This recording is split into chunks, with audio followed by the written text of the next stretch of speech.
গল্পের দেশে তোমাকে আবারও স্বাগত। আজকে যে ছোট গল্পটি পাঠ করব সেটি হলো ঠাট্টা। লিখেছেন সমরেশ বসু। গল্প পাঠে আমি দীপালি।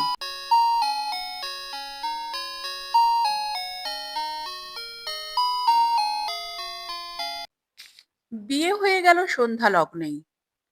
ফাল্গুন মাস, মাসের শেষ। সানাইওয়ালা চোখ বুজে ঢুলে ঢুলে বাজিয়ে চলেছে সেই চিরপরিচিত গানখানি। চোখের বানে বিঁধলে পরাণ, এখন প্রাণে বাঁচি না। সানাইয়ের রঙের সুর, আর বাতাস ইতিমধ্যেই লেগেছে সুর উদাস চৈত্র বাউলের। যেন ঘরের কোণে সুখের শয্যায় ডাক পড়েছে রিক্ত মহানন্দ ঘর ছাড়া সন্ন্যাসীর। বিয়ে হলো শহরতলির আধাপল্লী এক জায়গায়। বিয়ে বাড়ির আলোর আর মানুষের ভিড়ে উদাস হাওয়া চলেছে গান করে আপন মনে। চোখের জলে হেসে হেসে মর্মরিত সে সুর বাড়িটার বকুলের বাতাসে, চাঁপা গাছের ঝাড়ে। সবাই খুব খুশি। সন্ধ্যা লগ্নেই বিয়ে শেষ। রাত্রি ৯টার মধ্যেই খাওয়া দাওয়ার পালাও চুকে গেল একরকম। কলকাতার বর, বরযাত্রীরা কলকাতার মানুষ। ২০ মাইল দূর মফস্বল, যেন কত দুস্তর ব্যবধান। ট্রেন ধরতে পেরে সবাই খুশি। বর শুধু খবর পাঠিয়েছিল তার বন্ধু দীনেশ বরযাত্রী এসেছে, সে যেন আজ না যায়। বরকে নিয়ে আসা হয়েছে বাসর ঘরে। বর বেশ সুপুরুষ যুবক, নাম শিবেন। খুবই সপ্রতিভ আর সাবলীল। অসংকোচ কথা ও হাসিতে বাসর প্রায় একলাই তুলেছে মাতিয়ে। কইয়ে বলিয়ে বলে ইতিমধ্যে নাম করে ফেলেছে। একেবারে চোখে মুখে কথা। কলকাতায় প্লাইউডের ব্যবসা করে টাকা করেছে বিস্তর। যাকে বলে বড়লোক জামাই। সেই জন্য চালে একটু মাত করে ফেলা অতি সপ্রতিভতা। কোণে আছে পাশে, গাঁটছড়া বাঁধা। মেয়েটিও একটু বাছাই, অর্থাৎ সুন্দরী। হাতে পায়ের গোছে, চোখে মুখের ধারে সুবাঁধা মস্ত খোঁপায়, সে রূপসী। তার উপরে যেটুকু ভার সেটুকু হলো তার অলংকার, প্রসাধন ও সিল্ক শাড়ি সজ্জা। নাম তার রানী। কটাক্ষ ঝিলিকে আর হাসি টেপা ঠোঁটে বোঝা যাচ্ছে সে বেশ খুশি। মেয়েরা বাসর জাগাতে বসেছে আসর জাঁকিয়ে। নিরঙ্কুশ মেয়েদের রাজ্যে অসংকোচে একলা শিবেন মেতে গেছে মজলিসে। শালি আছে নানান শ্রেণীর। রানীর সহদরা থেকে পিস্তুত মাস্তুত নানান সম্পর্কের বোন। তাছাড়া বান্ধবীর দল।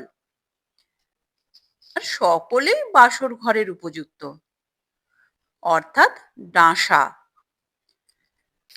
বয়সে কম বেশি ঢল খাওয়া দলে আছে বিবাহিতা শালী ও সালাস বাহিনী। বয়সে ঢল হলেও চোখে মুখে কথায় কেউ কম নয়। এদের মধ্যে বিশেষ করে আছে বাণী, রানীর বিবাহিতা দিদি। সে আছে শিবেনের পাশে, শুধু বাসর জমাবার জন্যে নয়, বরকনের সামাজিক নিয়ম কানুনের পরিচালনও তার হাতে। একে নমস্কার করো, রূপোর জাতিটা হাতছাড়া করো না ভাই শিবেন। কাজল লতাটা খোঁপায় গুজে রাখ রানী। এই সব বলছে মাঝে মাঝে। তাছাড়াও আছেন ছানি পড়া রাতকানা রানীর বুড়ি দিদিমা। পাকা রসের বাড়াবাড়ির মুখে তিনি থেকে থেকে ছাড়ছেন সেকেলের কাঁচা রস। আর বাদ বাকি বয়স্কদের এ আসরে প্রবেশ নিষেধ। জমেছে প্রথম থেকেই। এলো এক মুখ ঢাকা থুত্থুরি বুড়িকে, বলল, শিবেন ভাই, ইনি আমার এক দিদি শাশুড়ি, পেন নাম করো। শিবেন এক মুহূর্তে দিদি শাশুড়ির আপাদ মস্তক দেখে বলল, মাফ করবেন দিদি, এর মুখ না দেখে পেন নাম করতে পারবো না। কেন? শিবেন চোখ ঘুরিয়ে বলল, মানুষটা বুড়ি থুত্থুরি হলেও পা দুখানি কেমন বাচ্চা বাচ্চা, আলতা পরা যেন। অমনি হাসির হুল্লোড়। দিদি শাশুড়ি লাফিয়ে উঠে ঘোমটা খুলল। দেখা গেল রানীর এক 14 বছরের বোন। ও মা, কি চোখ ভাই জামাইয়ের! আসল দিদিমা বললেন, দূর বোকা জামাই, ওই পায়েই তো খপ করে হাত দিতে হতো। ও মা, কি অসভ্য! অসভ্যতা কিনা কে জানে, তবুও বাসর ঘরে চোখে চোখে হাসির ঝিলিক, ইশারা ইঙ্গিত ঢলে ঢলে গায়ে পড়াপড়ি, ঠাট্টা ও বিদ্রুপে ঘুরে ফিরে একটাই বিচিত্র সংকেতের উঁকিঝুঁকি। লক্ষ্য করলে এরই মধ্যে চোখে পড়ে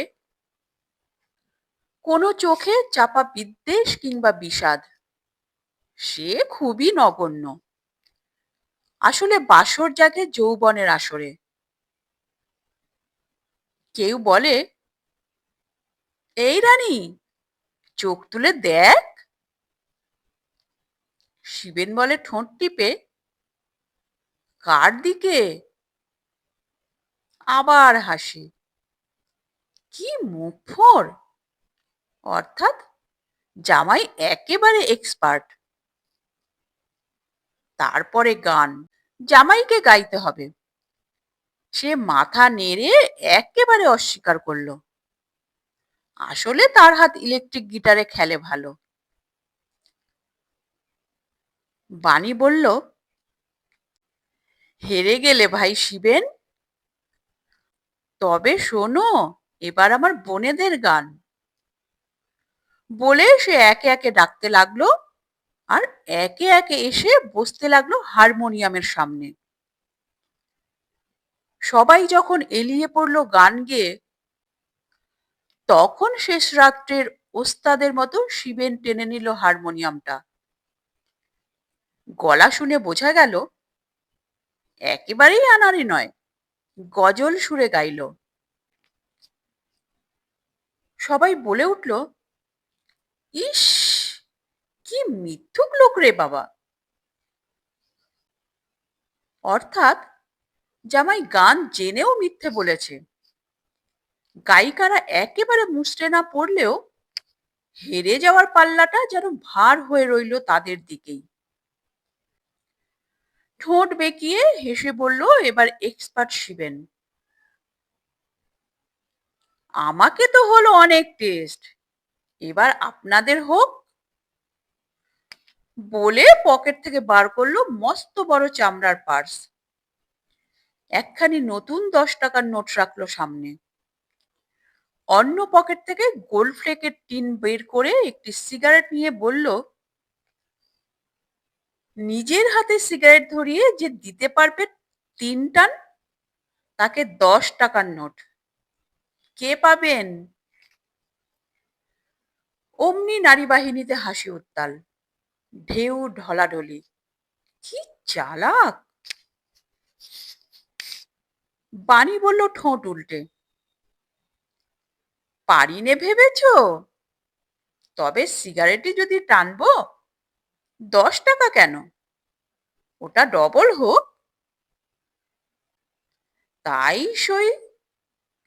শিবেন রাখলো আর একটা নোট। অপ্রস্তুত বাণী এবার হেসে উঠল খিলখিল করে।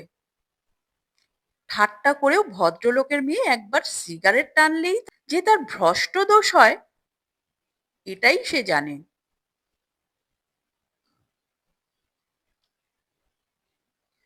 তাছাড়া ঠোঁটে সিগারেট, মুখে ধোঁয়া।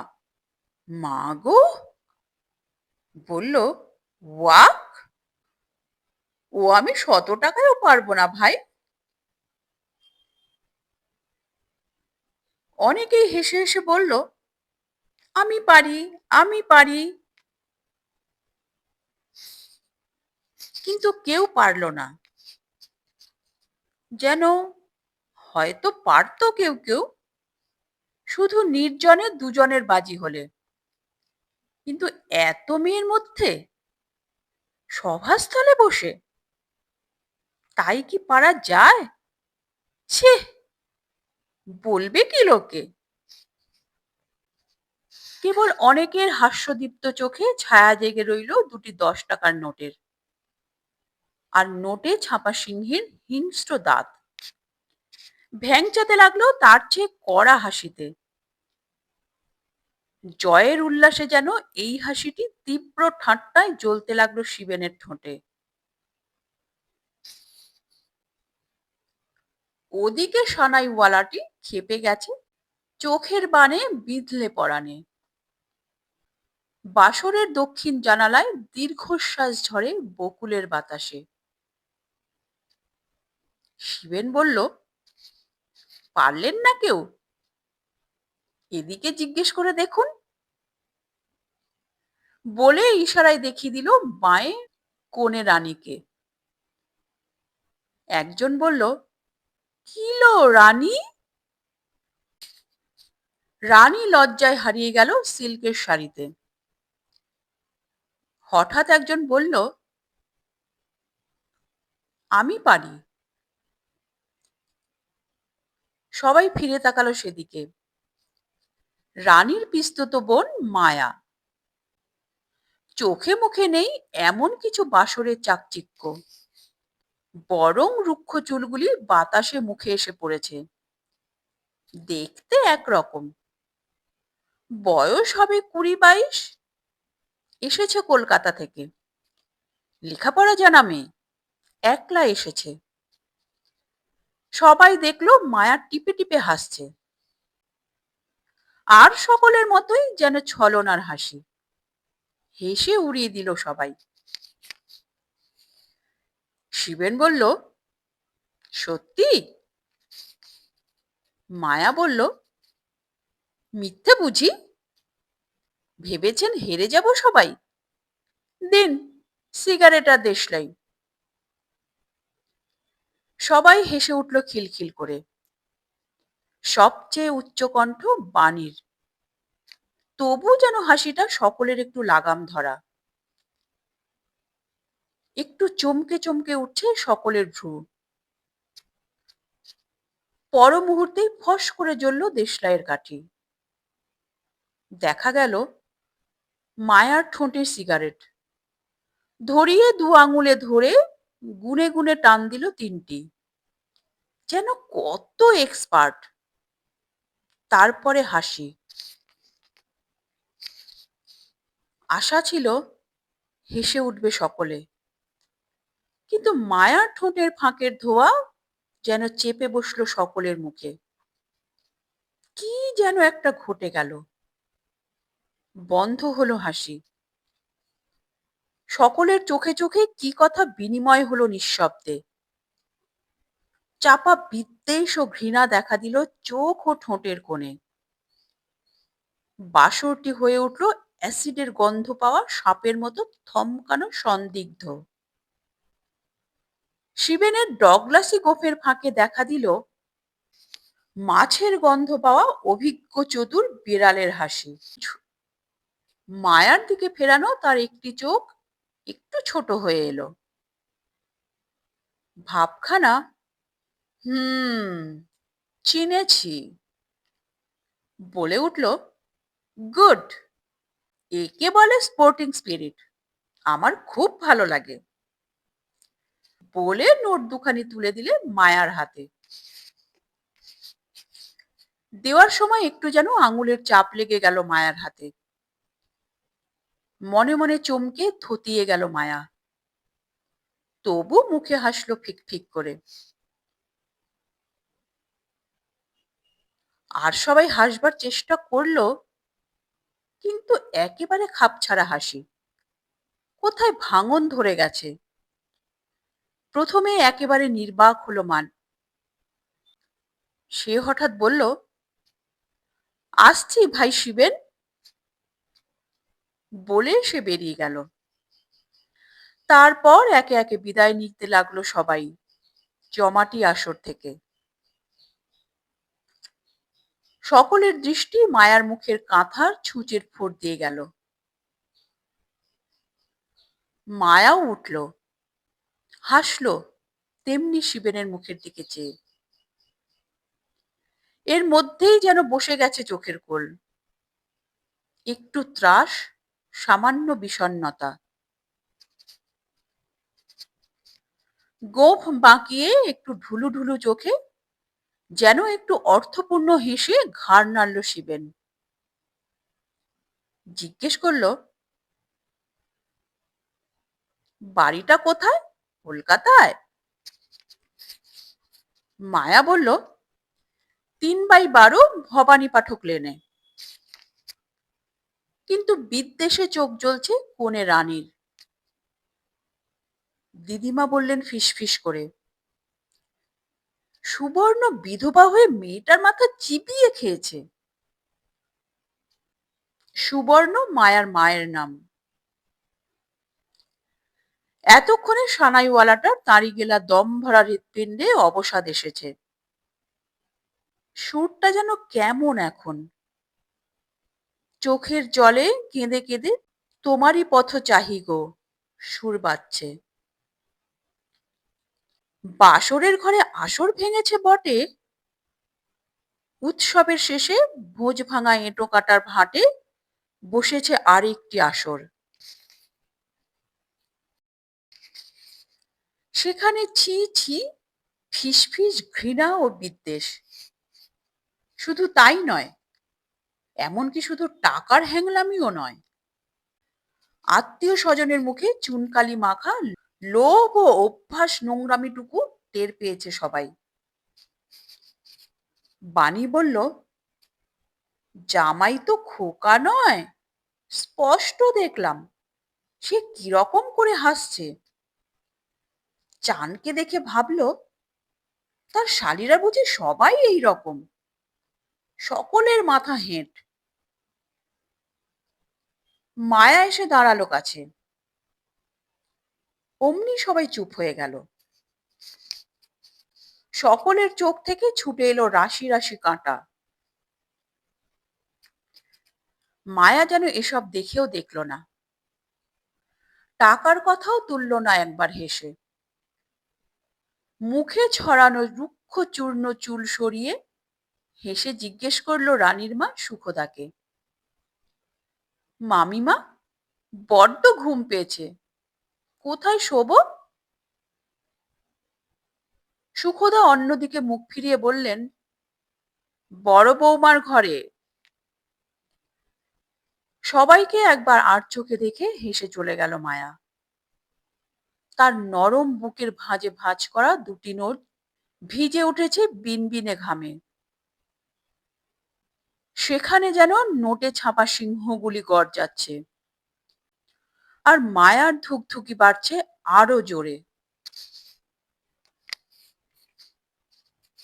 বাণী বলল হিসিয়ে চিবিয়ে, আচ্ছা মেয়ে, পিস্তু তো বোনই হও আর যাই হও, দেখি তোমাকে পারি কিনা শায়েস্তা করতে।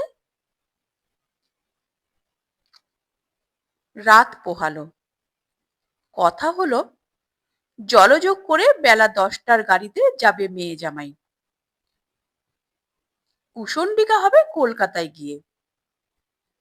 কিন্তু সারা বাড়িটাতেই যেন কি ঘটে গেছে।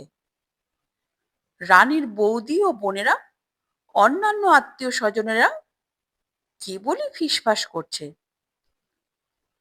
বাতাসও করছে তেমনি হুঁশহাস করে, যেন তিক্ত চাপা স্বরে শুধু বলছে, ছি ছি।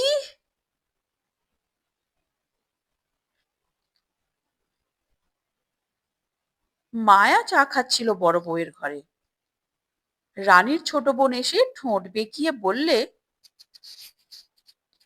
মায়াদি, মা ডাকছে তোমাকে খাবার ঘরে। চকিতে একটু ছায়া খেলে গেল মায়ার চোখে। তারপর ঠোঁট টিপে হাসলো। ভেঙে পড়া বাঁশি খোঁপা গোছাবার চেষ্টা করলো একটু। আঁচল গুছিয়ে নিল, হাত চাপলো একটু বুকে। এসে দেখলো গুরুতর ব্যাপার, যেন সভা বসেছে। সুখদা আছেন, বসে আছেন তার স্বামী প্রকাশ রঞ্জন, শত হলেও তাঁরই ভাগ্নি। বাড়ির বউয়েরা মেয়েরা আছে, আরো আছে আত্মীয় স্বজন দু চারজন। সবচেয়ে বেশি আছে বাণী নিজে। এমনকি রানীও আছে গাঁটছড়া কাঁধে নিয়ে। শিবেন গেছে বাইরের ঘরে বন্ধু দীনেশের কাছে। সকলের মুখ গম্ভীর। দিদিমা বললেন ফিসফিস করে, একে কলকাতায় বাস, তার অভাব, 12টা বেজে গেছে মেয়ের। সুখদা বললে মায়াকে,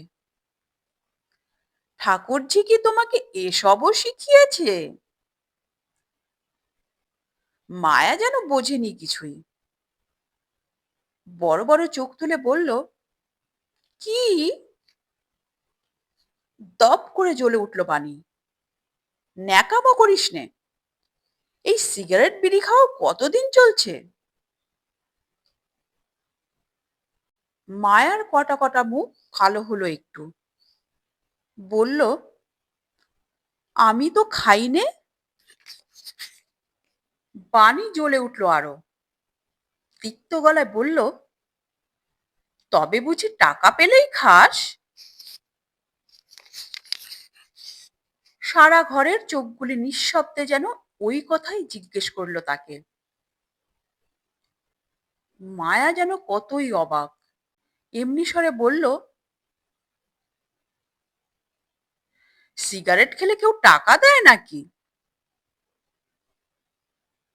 কে যেন বলে উঠল, কি পাজি। মায়া আবার বলল, ও তো জামাইবাবুর সঙ্গে বাজি হয়েছে তাই। সভার প্রতিনিধি নেত্রী বাণী ফুঁসে এলো শিখার মতো, ওসব জানি। কারা বাজি লড়ে সিগারেট ফোঁকে তাও জানি, কিন্তু এ বাড়িতে ওসব চলবে না। যা, টাকা ফিরিয়ে দিয়ে আয় শিবেনকে। মায়ার মনে হলো বুকের মধ্যে সিংহগুলি আঁচড়া আঁচড়ি করছে। বলল, টাকা তো আমাকে জামাইবাবু দিয়েছেন। আরো জোরে ঝেঁকে উঠল বাণী, অত আর জামাইবাবুর সোহাগ দেখাতে হবে না, দিয়ে আসতে হবে টাকা। নিঃশব্দে ক্রুদ্ধ চোখে সমস্ত ঘরটাই সায় দিল বাণীর কথায়। এমনকি রানীও মনে মনে বলল, শয়তান কোথাকার। মায়া বলল শান্ত ঝিম ধরা অথচ পরিষ্কার গলায়, কেন টাকা দিতে যাব বানিদি? রাগে ও ঘৃণায় রুদ্ধশ্বাস সমস্ত ঘরটা। বাণী যেন মারতে এলো, ওসব জানি নে, ওসব করে টাকা নেওয়ার ঢের জায়গা আছে, এখানে চলবে না। মায়া বলল আরো পরিষ্কার গলায়, দিতে হয় তোমরা দিয়ে এসো, আমি নিজে পারবো না। বলে সে দাঁড়িয়ে রইল এক মুহূর্ত।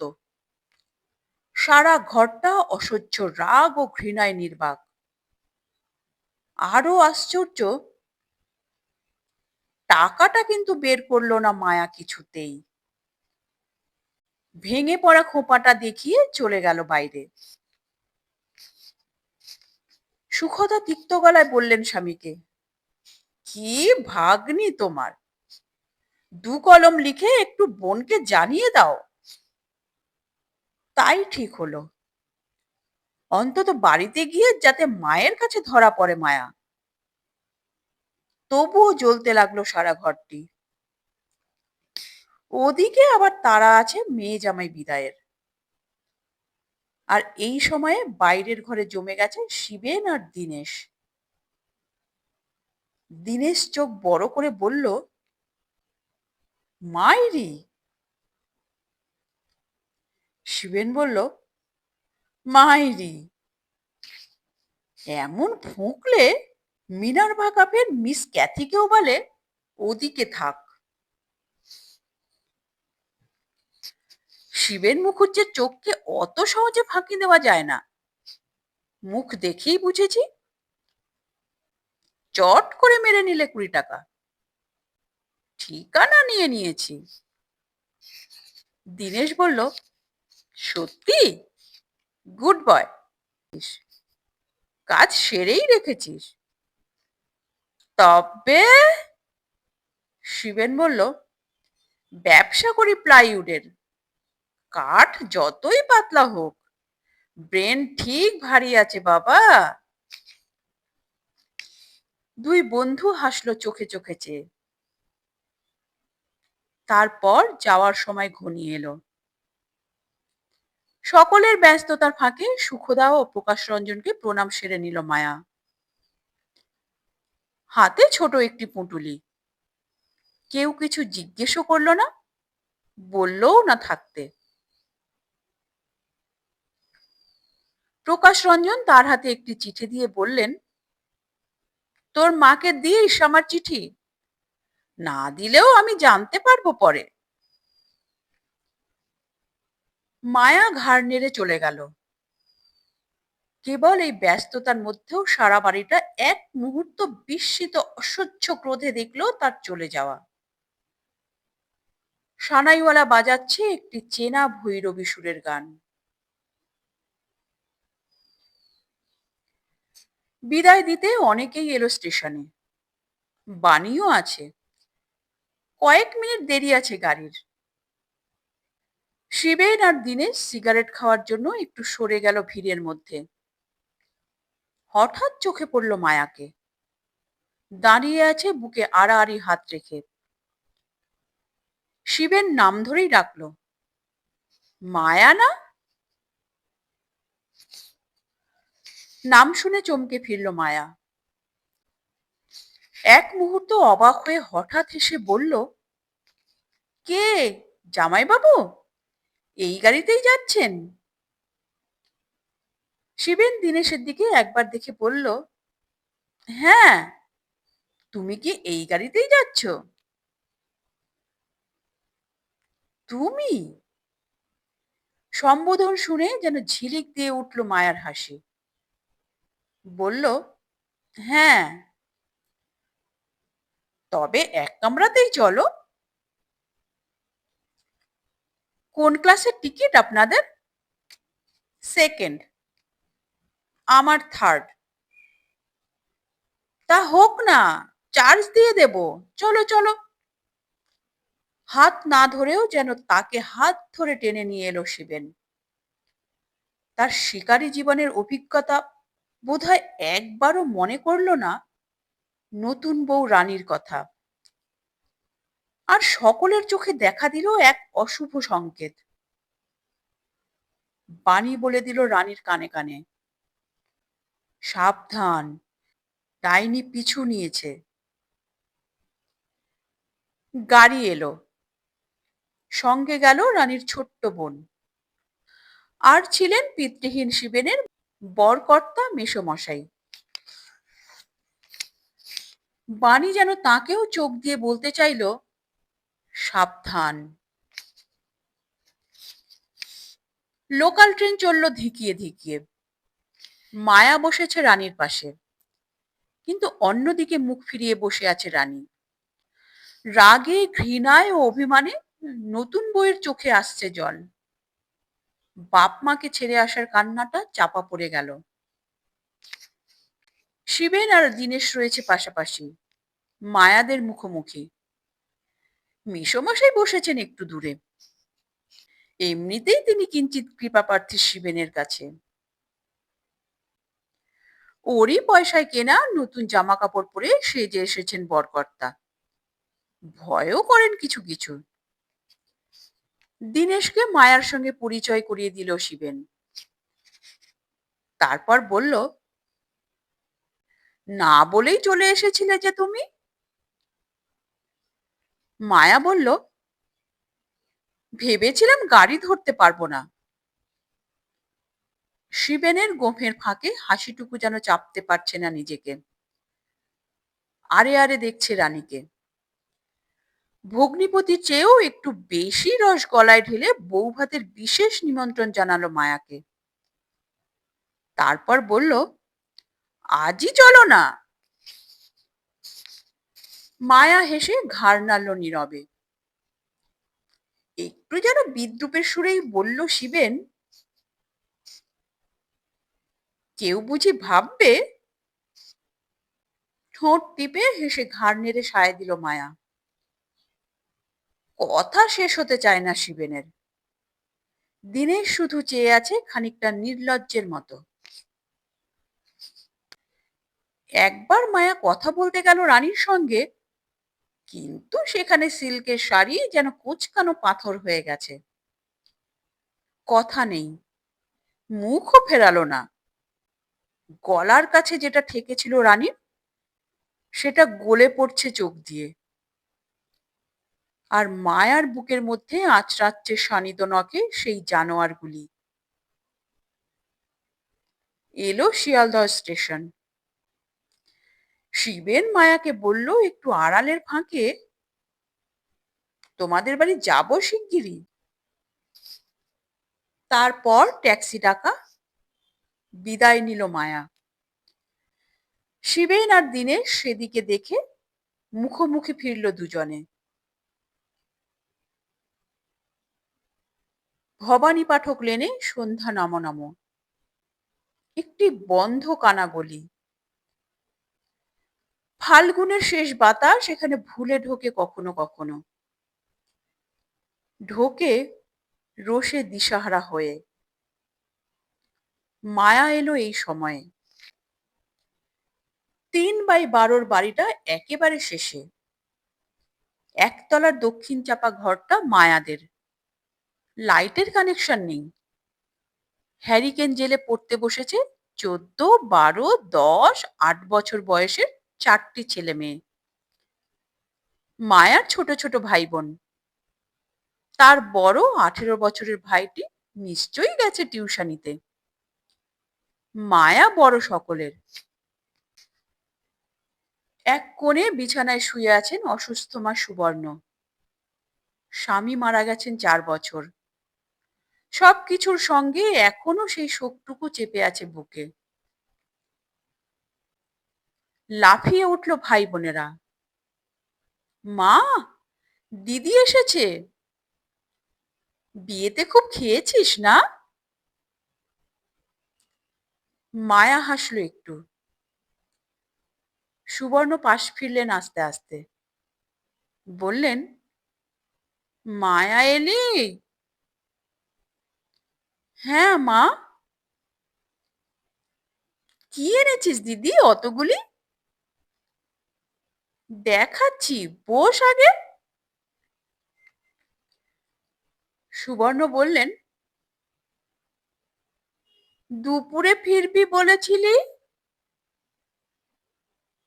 মায়া বলল, ফিরতাম, কিন্তু সীতাদির জামা কাপড়গুলি ছেড়ে দিয়ে একেবারে নিজেরটা পরে এলাম মা। তাছাড়া একটু ঘুরে এসেছি। বিয়ে হলো ভালো মতো? বর কেমন? সবই ভালো মা। আমার কথা কিছু বললো দাদা বৌদি? হ্যাঁ, দুঃখ করলো অনেক। নিঃশ্বাস ঝরল সুবর্ণের। তারপর মায়ের দিকে ফিরে মনটা চমকালো একটু। উৎকণ্ঠিত হয়ে বললেন, তোকে অত শুকনো দেখাচ্ছে কেন রে মায়া? হাতে ওগুলো কি? মায়া হ্যারিকেনটা সামনে এনে মায়ার কাছে বোঝা মুক্ত করলো। বলল, তোমার সেই ৮ টাকা দামের ওষুধটা এনেছি মা। উদ্বেগ ভরা গলায় জিজ্ঞেস করলেন সুবর্ণ, কোত্থেকে রে? মায়া নিঃশব্দে হেসে বলল, বলছি। আর হেনা, মিনু, নন্টি, বীরুর জন্য 4টে জামা। অমনি 4জনে ছো মেরে তুলে নিল জামা। সুবর্ণ তেমনি ব্যাকুল গলায় বললেন, কোথায় পেলি টাকা? মায়া হেসে বলল, বলছি গো, বলে প্রকাশ রঞ্জনের চিঠিটা দিল সুবর্ণকে। তোমাকে চিঠি দিয়েছেন মামা। সুবর্ণ রুগ্ন চোখে ভ্রু কুঁচকে পড়লেন চিঠি। বেশ বড় চিঠি। তারপর অনেকক্ষণ চোখ বুজে পড়ে রইলেন চিঠিখানা বুকে নিয়ে। মায়া নিঃশব্দে বসে রইল মায়ের কাছে। ছোট ছোট ভাই বোনেরা তখন জামা দেখতে, ভালো মন্দের বিচারে মগ্ন। আচমকা নিঃশ্বাস ফেলে বললেন সুবর্ণ,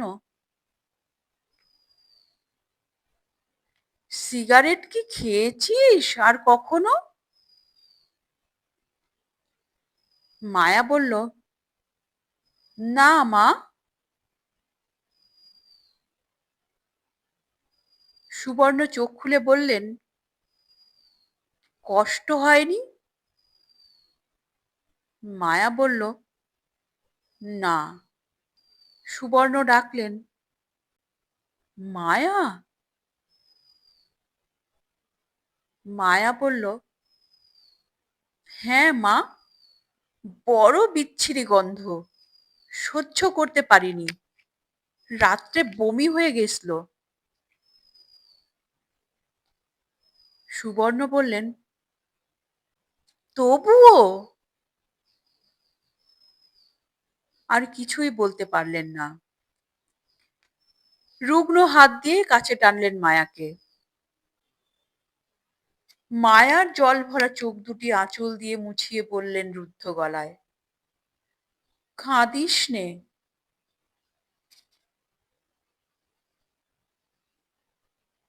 জোয়ারের ভরা গঙ্গার মতো নিঃশব্দে পড়ে রইল দুজনে।